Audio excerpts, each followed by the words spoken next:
नमस्कार मित्रांनो, मी अथर्व. आज मी आलोय हरिश्चंद्रगडावरती, अर्थातच आपल्या पंढरीमध्ये. या पंढरीला यायला अनेक वाटा आहेत. आम्ही निवडली ती माकडनाळ, यातली सगळ्यात अवघड वाट. 14 तासाचा प्रवास करून आलो आणि शिवमंदिरात अभिषेक केला आणि नळीच्या वाटेने उतरायला सुरुवात केली.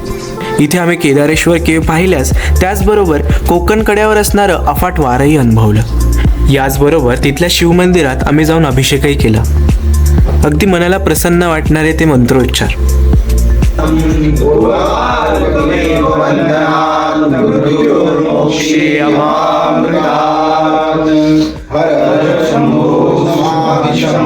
शिवशंकर शंभो, हे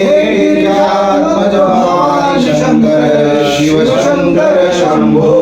उमापती महादेव की जय. बम बम भोले, बम बम भोले, हर हर महादेव. उमापती महादेव की जय. मित्रांनो, असे बरेचसे व्हिडिओज आपल्या चॅनलवर उपलब्ध आहेत. तुम्हाला जर हा व्हिडिओ आवडला असेल त्या व्हिडिओला लाईक करा, तुमच्या मित्रांसोबत शेअर करा आणि तुम्ही इथे जायचं ठरवा. चला तर मग भेटूया पुढच्या व्हिडिओमध्ये. चॅनलला सबस्क्राईब करायला विसरू नका.